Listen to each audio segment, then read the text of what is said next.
Good evening, good morning, good afternoon, good wherever you are. Hopefully you well. Hope life is treating you well. Hope you have no complaints. I ain't got no damn complaints. I'm smiling. Guess what, y'all? It's almost summertime. And this is gonna be a short episode. I've been working all day. I've been working hard for my money. I shouldn't sing, but I like singing sometimes. So today I decided, let me back up. My sister Taylor asked me, John, why don't you put the recipe and the ingredients online the day before so we can cook with you? So thanks to Taylor Worrell, I actually put the recipe and a picture of cantaloupe chopped up. I'm gonna show you guys how to make cantaloupe sorbet. I didn't put all the equipment that you'll need, and Taylor probably gonna put some message here when she sees this. There are a couple machines that you can purchase that actually are better than the Vitamix. But I stand with my Vitamix because a lot of people have this in their kitchen. You don't have to have extra equipment if you know what you're doing. So today I'm gonna find out what I'm doing. Y'all ready? Orgasmic conscious cooking. Thank you guys for coming and hang out with me tonight. Please subscribe. Oh, I have something I want to share. This is a story about a bucket list. And thanks to my brother Derek and Gino out there. When we first started, we were trying to get somebody to see us, and I think it might have happened. Your boy was online on Instagram, and I've been watching this one sister on Food Channel, and she has this cooking show, Carla Hall. So she was online, and she's in her kitchen. They say, do you want to meet Carla Hall? Do you want to cook with Carla Hall? And I was like, man, dope. I want to meet this sister. So I didn't think anything of it. So I went online and I filled out the information. I sent some pictures of some of the food that I prepared. I sent a connection to my YouTube channel. And I got a message Thursday morning, a text message and an email saying, hey, you've been entered as a contestant for this American Favorite Chef or Favorite Chef with Carla Hall. I was like, wow, bucket list. And I said something when I never wanted to do a contest because I'm like Prince. I'm like, I know I'm good. And I don't have to tell people how good I am. But Tori kept on saying, John, you should do this for the experience. And I was like, And so Tori pretty much backdoored me on getting in this contest. And I'm really excited. I feel like a little boy again. I had to write up some things about why I'm doing this. And one of the things that I'm doing this for any of these people that are out there that know me from the juvenile department, I'm really doing this for young people to let them know not to quit. Even at 59, you have a dream, keep on pursuing it. And there's been times that I called Derek a couple of weeks ago, y'all don't know this. I called Derek and say, man, maybe I don't want to do this. I'm gonna do this on weekend. I'm tired coming on work doing this. And lo and behold, thank God, Derek said, no, I can't do Sundays. And we back here still on Tuesdays, and it's happening. And so the other thing is never quit, never stop, never give up. This is your tools I'm giving first. And ask, and keep fucking asking until the universe goes bam, boom, bah. What's up? My aunt's on here. Hey, Aunt Donna. She just got back from Alaska. And that's another person that my aunt does some stuff. She travels, she moves, she goes, she never stops. She never quits, she never stops, and she never gives up. And that's what I'm about. Sometimes you have to have people like Derek Locker on the side of the camera y'all can't see that keeps on encouraging you. You got to keep going. Get people around you that's going to encourage you. Okay? I'm going to come back to that. But I want to, so I forgot the bowl for the ice cream. I'll get that later. Let's see. God is so good. God is good. She is good. I think God's a woman. So this is my show. So I'm going to say God's a woman. Y'all get ready to vote. Oh, so yeah. So Tori, it's very important that I'm going to be sending things out on my YouTube, or not on my YouTube, on Facebook, Instagram. And if you know me, if you go to my web, it's really important that you subscribe to my website, www.beingjohnashford, because I'm going to put my information on there because I need people to vote for me. If you watch this show, you need to vote and you need to subscribe. You need to get other people to subscribe. Help a brother out. I've been asking this, and this is a big goal of mine. Subscribe to Being John Ashford on YouTube. Subscribe to www.being John Ashford. Help a brother out. I want to meet Carla Hall. Y'all can make it happen. Okay. Now, y'all ready for the sorbet? This is really easy. Always take your equipment off the machine. Turn your machine on. Make sure she's working. She's doing her thing. And it's easy as that. Carla, yes. Carla Hall, yum. Carla Taylor, I'm sorry, yum. Thank you. I'm looking at the camera down there. I got to keep on looking up. I keep on forgetting. I know Derek say, look up, look up. Look up, little boy. Okay, so this is easy, y'all. I don't know if Taylor's out here. It's really, really simple. What you're going to do, my hands are clean because I washed them. I didn't put them in my butt. Okay. What you have here is 4.5 cups of cantaloupe frozen. What you're going to do is you're going to drop it in here. Take the seeds out. Cubed. You can hear it's like. And you can do this with strawberries. You can do this with pretty much any fruit. Lemon sorbet, I don't know how that will work, but I'll find that recipe if you guys are interested. But cantaloupe has always been one of my favorites. I had it at a restaurant, I think when I was in Washington, D.C. when I was a kid. Okay, so 4.5 cups. Y'all got that? A tablespoon of lemon. Now look how cute this lemon is. This is a Meyer lemon. I'm gonna use the entire lemon because Meyer lemons have a specific flavor that I like. And it's not gonna be too much because little, it's cute, it's so little. Okay. So, lemon juice squeeze. Now, you might say, what are you gonna use as a sweetener? I'm gonna show you all that in a second. Let me get this other half of here. Okay. You can't really find this sorbet in stores either. I haven't been able to find it. Okay. So this calls for 2 tablespoons of honey. Now, this honey is from some dear friends of mine that I recently met, raw honey. This is raw local Beaverton honey. My partner, friend of mine, is a beekeeper in Beaverton. He gave it to me. Him and his wife gave me this. So I'm going to drop 2 heaping tablespoons into my cantaloupe. Look at this, raw honey. Now, why raw honey? Because you get all of the nutrients and the medicinal potency from it when you do that. Okay, so we have this like this. I'm gonna do this here. Now, 2 tablespoons of agua. Now, I might add more, but in the beginning, you're gonna start because you don't want to put too much in there. And the recipe says add what's needed, okay? So it's gonna get a little loud. I hope you guys can hear me. Okay, so I'll sit this over here, move this over a little bit, put my tops back on everything so I don't make a mess. Isn't that kind of pretty though? Look at that in there. I like the visual. Okay, so.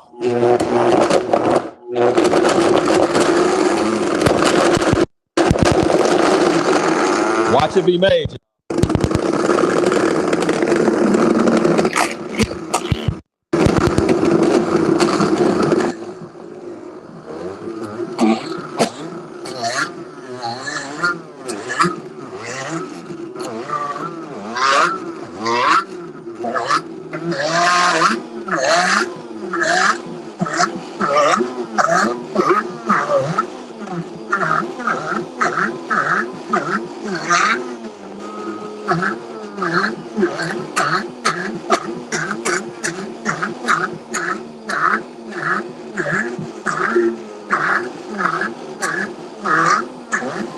Look at it. Whoa.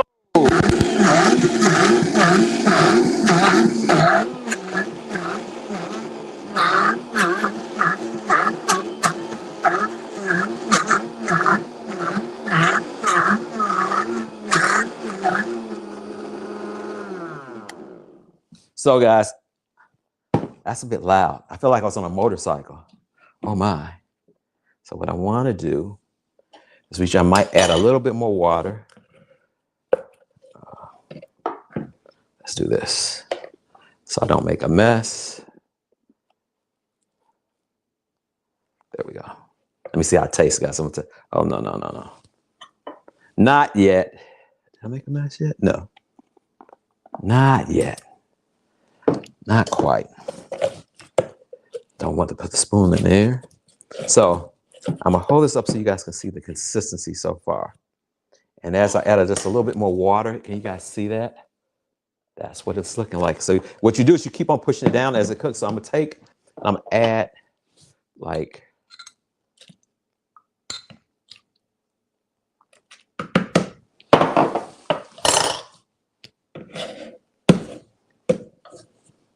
get this off of here. See, this is really healthy too. You guys see, you can do this with fresh fruit. I don't know what you can do with apples and I'm not sure you could if you wanted to, but let's see. Going back in.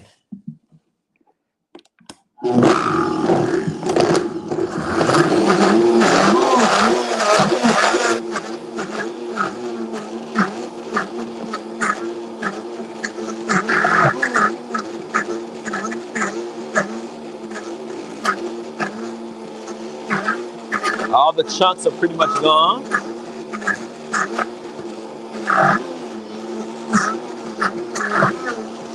Sorbet.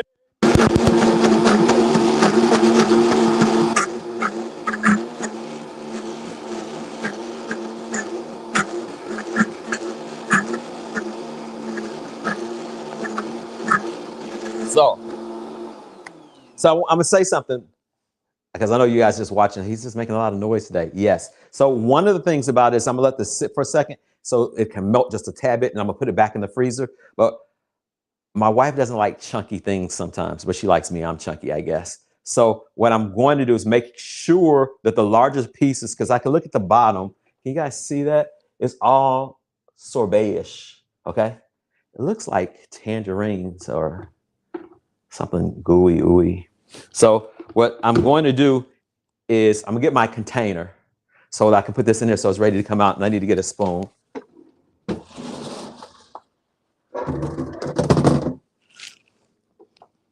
Okay. I'll place this in this container. Wipe this out. Make sure nothing's in it. Yep. And I'll take this. I'll taste it for you guys to see what it tastes like. I need my spatula. Get some of this out here afterwards. We're gonna turn it on one more time. And it's sorbet.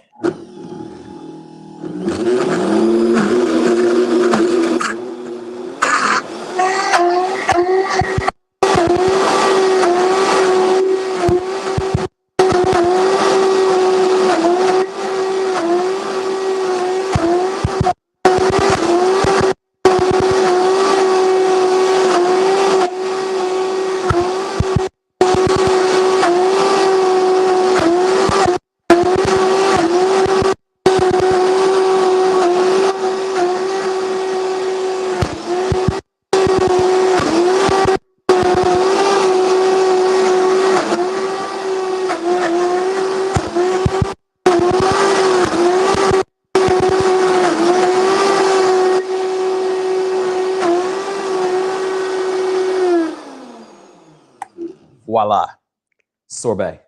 So now let's see what it looks like.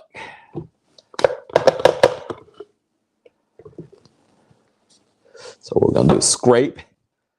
Tangerine sorbet would be, hey, got another concoction I'm gonna make. My wife's always on top of it, so let's see what it tastes like. Shut up. Shut up. Oh my God. Sorbet. How's it get better than this?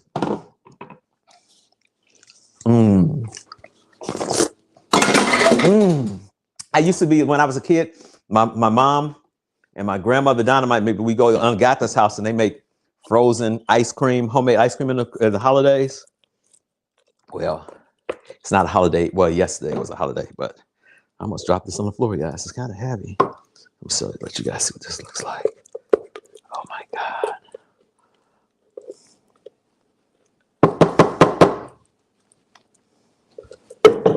So check this out. Zero fat dessert for your kids and for you. If you're watching your figure or you want to be healthy.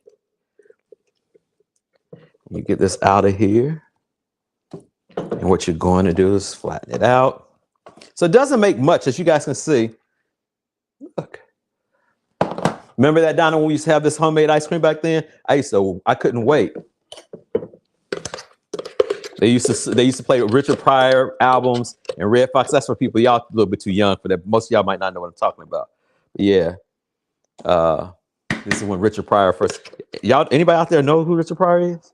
I hope you do. If not, you just can't be on my channel no more. No, I'm just kidding. Okay. Get this all out of here. So.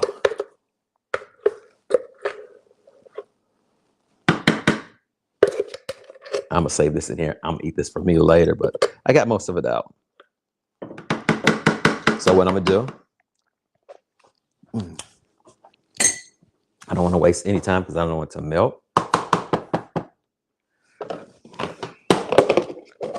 Wait, one more shot. That was only a half a melon. It's a 4.5 cups. It's a small melon. Because what happened is I had some in the freezer. And that's what I do with my fruit. And I freeze part of it, and then I can use it later, like in smoothies or whatever. I knew I was going to make some sorbet. So voila, I did. Now to find a space for this. Yep, it's in there. So I'm going to taste this again for you guys. The freshness. And the lemon juice adds a twist to it. One of my favorite. Yep, I remember taking turns churning into. Yep, back in the day, y'all. So let's back up to reminisce. You didn't have a motor like this, so you had to either chop something up or churn it until it was what it was going to be, ice cream. Today I got all these fancy things. I don't have to do all that work. Tastes just as good because some of the recipes, like the ice cream recipe I got from my mom. Okay, I'm gonna stop. I'll get to that later. Some of my information for tonight. Drop my handy dandy paper. So this is something I want to talk about that I discovered with myself, and this might be you too. Lately, I find myself following people on Instagram. They have old stories about certain people, like Delbert Blair. Who else? Dick Gregory, Reverend Ike. And I'm always amazed at, like, when I look at the date when they were doing what they're doing. And I would have to say, saying, he or she is ahead of their time, being ahead of your time. And I was like, wow. But I've always been engaging and intrigued by individuals who could see beyond this reality. And if you get a chance, check out some of those people I mentioned. Dr. Blair. If you have some questions, I can send you some information about Dr. Blair. These guys are always outside this reality. And I think it's an invitation for us just to be in expansive mode. So then I got kind of frustrated a couple of weeks ago because I said, if I'm ahead of my time, then I won't be relevant to people here. And I got sad and I realized, well, fuck that. Relevant. You know what you know. And what happens is that these individuals are always ahead of their time. Dr. King, Malcolm, all the people that I can imagine. Mother Teresa, always ahead of their time, always pushing the envelope. And they don't wait for people to give permission to be who they are. They just be it. And sometimes they're weird and they're outspoken and they're sometimes isolated. Or in our culture right now, you cancel somebody if you don't like the fuck what they say. You be like, bye, Felicia. Which I think we're losing something so people won't step into their weirdness. And so I start claiming, I might be ahead of my time. But what if I'm a greater invitation to have people to step outside of time into the space where I'm at? Just thinking out loud and inviting to that concept. Maybe you're ahead of your time. Maybe people don't see you, and you'll notice that once in a while because people look at you different. They give you the RCA dog look, like, "Arr." But people do that because they haven't thought of something, or like I'm gonna close on this one. I was talking to my boy Tyrone White last night, and we were talking about this movie called Demolition Man. If you haven't seen it, it's Wesley Snipes and Sylvester Stallone. Go on YouTube or whatever and see if you can download and find it. And this movie is about program, deprogram, and being reprogrammed. That's also a line from George Clinton. And in the process, Tyrone was saying he said, I was telling my family that they need to watch this movie because what's happening in that movie is happening today, but people being programmed with the homeless people and all this other stuff that's going on, and politics and how people don't speak out when something's going wrong. And I have a realization. Individuals who be beyond their time can see that because they realize or they recognize that they're the change agent for this reality. So what would it take for you to embrace your being ahead of this time? Okay, I'm in on that note. Kind of serious tonight. I'm closing. I'm gonna ask you guys to do me a big favor that I always ask every week. We have a rough time on planet Earth right now. I get it, but I must challenge you with this. The sun is always shining above the clouds. So are we having a bad time, rough time, or are we just focusing and creating what we're focusing on instead of being ahead of our time? Please be kind to yourself first. Please, please be kind, and be kind to others. And if you see somebody, it is rough. You're in the car and you're driving the street and you come up to the corner and they're standing there, have a little courage to say to them energetically or vocally, I see you, what's up? Until next week, peace. Appreciate you guys hanging out. Be kind. I'm gonna get back to this. Oh.